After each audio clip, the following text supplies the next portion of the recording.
Según un estudio presentado por el Instituto Nacional de Evaluación Educativa, el INED, el ausentismo crónico de escolares pasó de 46% a 59% entre 2019 y 2023. El estudio, que abarca a todos los alumnos de primaria del país, a excepción de los de educación especial, define que un alumno presenta ausencia crónica cuando falta a 10% o más de los días de clase. Para analizar los datos arrojados, recibimos a Pablo Cayani, director del INED, en representación del Frente Amplio. Pablo, buenos días y gracias por estar por acá. Buenos días, ¿cómo están? ¿Cómo está la audiencia? Un placer estar acá. Muchas gracias, Pablo. Acá mencionábamos, obviamente, en la introducción esto que tiene que ver con el ausentismo crónico. ¿Qué es lo que arroja concretamente este informe? ¿Cómo se explica este incremento? A ver, el ausentismo hace relativamente pocas décadas empezó a ser un problema educativo más que un problema de estadística educativa, y esto tiene que ver con que cuando los gurises no van o van salteado, aprenden menos, tienen menos vinculación con sus pares, tienen menos vinculación con los adultos del centro, se protegen menos sus derechos, el resto de los derechos que no son los educativos, que el sistema educativo protege. Es un predictor de dificultades en la trayectoria educativa o de aprendizaje, de diferentes tipos de aprendizaje. Es decir, es un problema no ir, esto, bueno, no bajado a lo cotidiano. Si uno mira una película de principio a fin, ve una película. Si uno se levanta para ir al baño, se levanta para hacer la pizza, se levanta para atender la puerta, ve otra película. Sucede lo mismo en términos de los aprendizajes de los gurises. Entonces, efectivamente es un tema para mirar. Uruguay tenía una dificultad con el tema asistencia. Era una dificultad que había tenido tiene comportamientos, digamos, cuando uno mira hacia atrás, bueno, cuando hay una pandemia o cuando hay H1N1, ¿no? Digamos, ahí se identifican como picos donde crece la inasistencia, pero era parte de los temas de trabajo y estaba alto con respecto a la región, pero estaba en la mitad de lo que soy. Es decir, la pandemia disparó esto, pero además después de la pandemia no paró de crecer la inasistencia insuficiente, digamos, o la inasistencia crónica, que para tener una idea es, faltaste un mes en el año, por lo menos. Es un montón. Es un montón, dicho así. Cuando lo mirás es, bueno, capaz que faltaste 2 veces por mes, es decir... Sí, pero va sumando, claro. Entonces, y esto es un fenómeno multicausal. Lo que es claro es que ha aumentado año a año post pandemia, o sea, las medidas que se han activado son claramente insuficientes, no están logrando estabilizar esto, tampoco están logrando revertirlo, y es un fenómeno que efectivamente en pandemia se dio en el mundo, pero que también hay países que ya han revertido esta situación a partir de un conjunto de medidas que tienen que ver con lo multicausal de esto, digamos, ¿no? Uno puede pensar que esto tiene que ver con una conversación pública acerca de si es importante ir o no ir todos los días a la escuela. Bueno, pero si llueve y la cañada no da paso, yo entiendo que es importantísimo ir todos los días, pero no puedo ir. Entonces, hay políticas de ciudad que inciden, hay políticas de transporte que inciden, hay situaciones en las comunidades, en la matriz de protección social que inciden en esto. Y en ese sentido, pensando en esto que vos estás diciendo, ¿se da por igual en todo el territorio, en los diferentes departamentos, en los diferentes barrios? No, el comportamiento de la inasistencia es más en Montevideo que en el interior, es decir, el interior tiene mayor asistencia. Tiene un problema de inasistencia también, digamos, no es que no lo tenga, pero en términos de comparando, es más en los más chicos que en los más grandes. Esto es muy razonable, el más chico no va solo a la escuela, el más grande probablemente pueda ir solo a la escuela. Es más en los sectores más vulnerables que en los sectores más favorecidos. Acá aparece lo de política de ciudad, claramente, digamos, ¿no? Una cosa es, llueve y salgo, tengo vereda, calle, saneamiento, parada de ómnibus, y otra cosa es tengo que salir con la bolsa en la pata porque Claro, porque uno piensa, bueno, los padres no los mandan, no siempre es así, a veces tiene que ver con otro tipo de inconvenientes. No, y claramente tiene que ver con otro tipo de inconvenientes. También hay una cuestión de, bueno, ¿qué le estamos pidiendo a los docentes que hagan en sus tiempos, digamos, ¿no? Porque cuando uno decide que llenen planillas, está decidiendo también que no miren otras cosas. Y también hay un conjunto de cosas que hay que instalar en la opinión pública, hay que instalar en el debate, donde tenemos que ordenar la protección de derechos de los niños, los cuidados que necesitan los niños, con la asistencia a la escuela. Hay ejemplos que son como muy concretos. Bueno, estamos hablando que son 20 faltas. Bueno, hay 3 que son por o ir al pediatra o ir al dentista o ir, digamos, ¿no? Es decir, cuando vos llamás al sistema de salud, te toca la hora que te toca, no importa qué hora va el niño. Bueno, capaz que tenemos que pensar en que las horas del sistema de salud no hagan que el niño tenga que faltar, porque si estamos hablando de un niño, es un niño, estamos hablando de 2 hermanos, 3 hermanos, ahí hay un conjunto de cosas donde afinar la mirada puede permitir mejor. Después hay cuestiones que son de política pública, es decir, si los gurises están en un barrio que es inseguro, bueno, efectivamente esto ya sabemos que afecta la asistencia. De hecho, cuando en los barrios se pica, ¿no? Hay tiroteo, etcétera, las escuelas se vacían. Bueno, entonces las cuestiones de seguridad también inciden. Las cuestiones del resto de la matriz de protección social, el retiro de los equipos del territorio, aumentar la cantidad, digamos, de beneficiarios que tenía que atender cada equipo, como pasó en Uruguay Crece Contigo o en los programas de INAU. Retirar Jóvenes en Red. Vos decís, bueno, Jóvenes en Red no tiene que ver con lo educativo. Sí tiene que ver con lo educativo. Digamos, siempre que hay un dispositivo de protección de derechos, estamos trabajando en todas estas cuestiones. Entonces, bueno, creo que hay que decir, por este camino, lo que nos viene pasando es que aumenta, qué cosas cambiamos para que eso empiece a disminuir. Y qué cosas cambiamos mirando otros países también, ¿no? Porque cuando se presenta el informe, Martín Pasturino me manda un trabajo de Reino Unido logró bajar un 6-7% de las inasistencias a partir de una batería de medidas que van desde que la policía, digamos, lo que era acá la policía comunitaria, ayude a que los niños que no están yendo, digamos, vaya a convocarlos, hasta estímulos, hasta, un conjunto de acciones que tienen que tener efecto sobre esto, porque efectivamente todo lo educativo tiene sentido en la medida que la niña o el niño esté en la institución educativa, claro. Si no... Ahora, vos decías recién que le quitas, si los profesores o los docentes tienen que llenar planillas, le quitas tiempo para otro tipo de cosas, o sea que la transformación educativa tuvo un pequeño, quizás granito en esto de aumentar el ausentismo también. Sí, eso es una hipótesis, ¿no? Y sería injusto plantear que es la transformación. Es decir, porque esto lo que es un estilo de administración que entiende que hay que controlar a los docentes y lo que pasa en las instituciones de una manera vertical, que implica producir un montón de información, muchas veces repetida, muchas veces para diferentes actores. Bueno, eso es un estilo de gestión, más allá de cuál sea, digamos, la orientación de la política educativa. Y creo que ahí hay claramente un lugar donde lo han planteado los docentes, de hecho, han cambiado cosas en ese sentido porque ha sido un problema. Después hay cambios que son más pequeños y que, bueno, no está muy claro cuánto inciden, pero retirar maestras comunitarias de las escuelas y colocarlos en las inspecciones, bueno, capaz que eso también quita un actor en el territorio que trabajaba en la comunidad, que iba a la casa, es decir, esto es niño a niña, niña a niña, cuerpo a cuerpo, a acuerdos para ir y sostener y ir construyendo esta relación de que es importante estar todos los días en la escuela. Después hay otras discusiones que se dieron, que tenían que ver con la obligatoriedad, que tenían que ver con qué es lo que era obligatorio, etcétera, que son mensajes que no son convergentes con que vayan todos los días. ¿Cuánto inciden? No sabemos. Ahora, no es convergente que los adultos estén discutiendo si es obligatorio o no es obligatorio.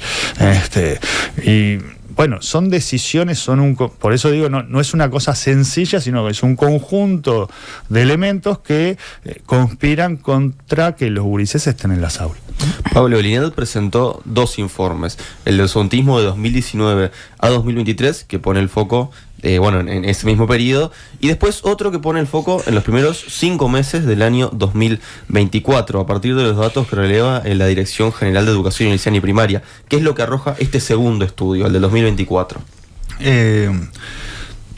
Es un avance, digamos, de lo que puede ser el 2024, no es comparable, digamos, hasta que no se cierre el año, pero nos está indicando aumento de brechas, es decir, estas diferencias entre niveles socioeconómicos o grados, etcétera, aumenta.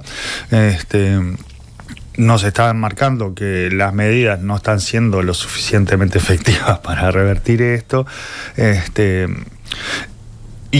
y creo que lo que nos está pautando es que es algo que es más duro de cambiar de lo que estaba en la percepción de las autoridades y la opinión pública. Hay que recordar que las primeras medidas con respecto a este tema son de mediados de 2023. Bueno, ya veníamos barranca abajo, post pandemia, con este tema. Es muy diferente a lo que nos pasa en media. No, en media, cuando vas a mirar los monitores educativos, no está en el informe del INED que refiere a primaria, también tenemos un aumento. Ahí también hay otros factores que tienen que ver con la edad de los gurises, la autonomía de los gurises para decidir si no, ya no son los niños, digamos, que no se mandan solos, sino que son adolescentes. Pero en general lo que ha sucedido es que esto ha aumentado año a año y no ha logrado disminuir. Esto marca una luz amarilla, no anaranjada, para el sistema educativo, porque es demasiada cantidad de estudiantes. Estamos hablando de un 60%, es decir, 6 de cada 10 que tienen ausentismo crónico. ¿Qué pasa, Pablo, con este plan Asiste? ¿Por qué falló o entendés que falló completamente? El problema es que sea un fenómeno que es multicausal. Uno le responde con una sola cosa, probablemente no le haga ni cosquilla. Hay otra... Este es un plan reciente, ¿no? Es de mediados del 2023. Hay un trabajo también hecho con Ceibal que implicó, en primer lugar, un piloto en unas pocas escuelas que lo que hacía era enviar notas para que las familias tuvieran conciencia de cuánto había faltado su hijo, ¿no? Porque a veces la falta del médico, bueno, la considera falta, bueno, pero es una falta. Claro. Entonces, y eso mueve un 5, un 6% la asistencia, lo cual es importante. Después eso, cuando se intentó escalar, tuvo algunas dificultades que hay que corregir, digamos, pero hay un conjunto de saberes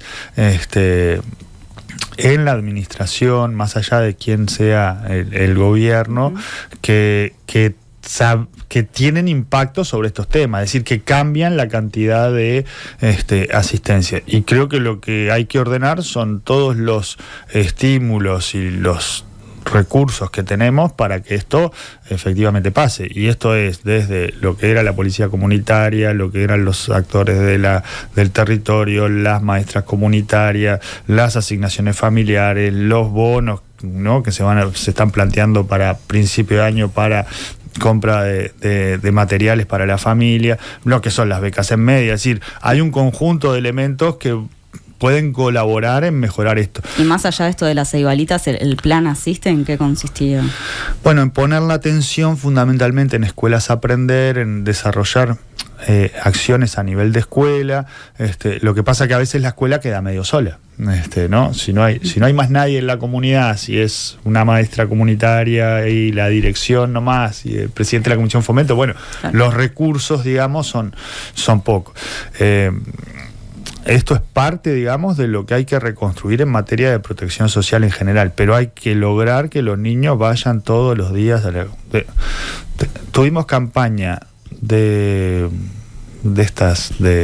interés público, bien ¿no? público. De bien público, por los puentes, por lo que se te ocurra. No tuvimos una sola que hable de que hay que ir a estudiar todos los días. Bueno, justamente durante 2020 y durante 2021 no hay datos de la cantidad de faltas que han tenido los chiquilines, ¿no? No hubo una medición de ausentismo. ¿Esto no puede ser también una forma de decirle a las familias que, bueno, que no es tan importante, o dar esta idea de que, el ir todos los días a la escuela no es fundamental? ¿No se tenía que haber medido igual? Bueno, ahí lo que tenemos es que, por un lado, estábamos en pandemia. Sí. Hay información con respecto a cómo fue la asistencia. Lo que pasa que ahí tenemos algunos problemas de calidad del dato. Es decir, hay que recordar que cada escuela o cada institución educativa armaba el cronograma para respetar el protocolo. Entonces, de repente, a algunos gurises les tocaba 3 veces por semana, ¿no? O en un turno y no en el otro, en caso de tiempo completo, etcétera. Era difícil de contabilizar. Entonces, hay información, pero es muy difícil hacerla comparable. Estaríamos comparando cosas que no son comparables.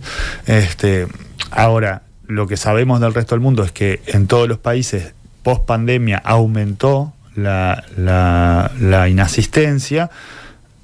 Uruguay venía muy arriba en la cantidad de inasistencia, o sea que es más dramática la situación.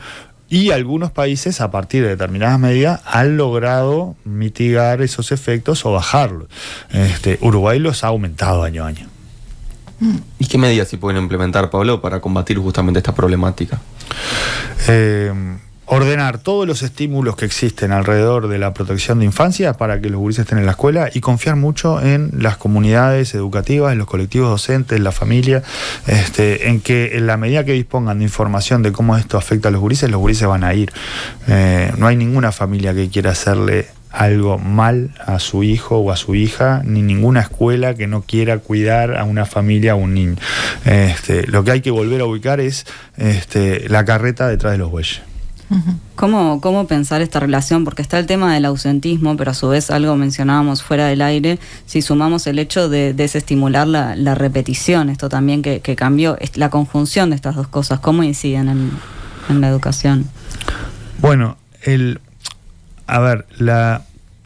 muy difícil de la información que se publica sacar una conclusión de que ahora faltan más porque no hay repetición. Claro. Porque en realidad cuando vos vas a mirar por grado la diferencia es muy poquito, digamos, en los grados que no se repite la inasistencia está ahí casi igual que los grados que se repite.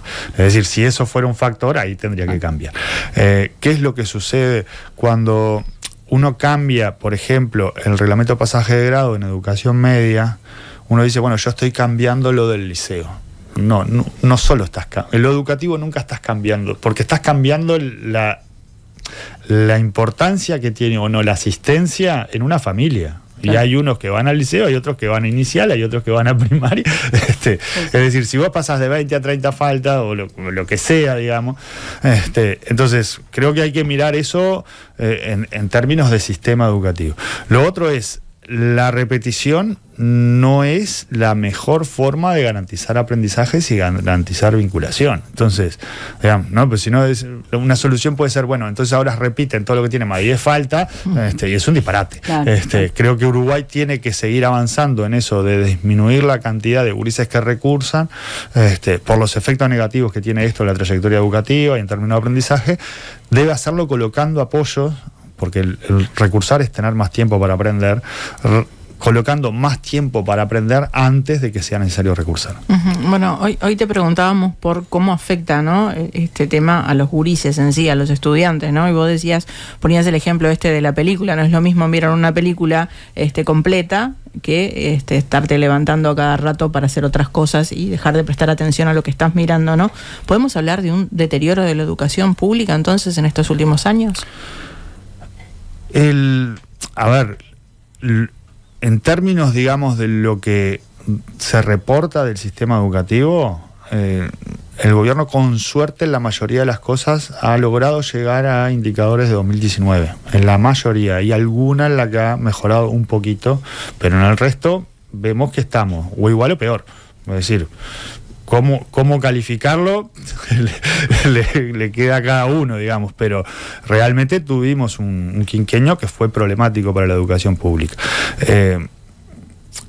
Es esperable que a partir de colocar como estas luces amarillas de qué es lo que está pasando con el sistema educativo, todos pongamos un poco más de atención, porque tenemos todavía una serie de desafíos en términos de equidad de aprendizajes, en términos de culminación de la educación media, en términos de cobertura, es decir, de cantidad de estudiantes en primera infancia y en lo universitario. Es decir, hay un conjunto de cosas que para que Uruguay avance en materia de derecho a la educación, hay que atender, hay que invertir, hay que poner la atención, y liberar a los docentes tiempo para que puedan efectivamente atajar estos líos, ¿no? Porque efectivamente cuando un gurí no está en la escuela, toda la discusión de lo educativo deja de tener sentido. Es decir, no, es más, si pensamos que esto es en un país donde el 20 y pico% de los niños están por debajo de la línea de pobreza, también tenemos que pensar que ahí hay gurises que están perdiendo 3 comidas por día o 1 comida por día, y esto es un montón en términos de desarrollo del niño. Entonces, creo que tenemos que tomarlo como una emergencia importante para la política educativa. Pablo Cayani, director del INED en representación del Frente Amplio, muchas gracias por estar en Nada que Perder. Gracias a ustedes, un placer como siempre. Nada que perder. Nada que perder. El periodístico de M20.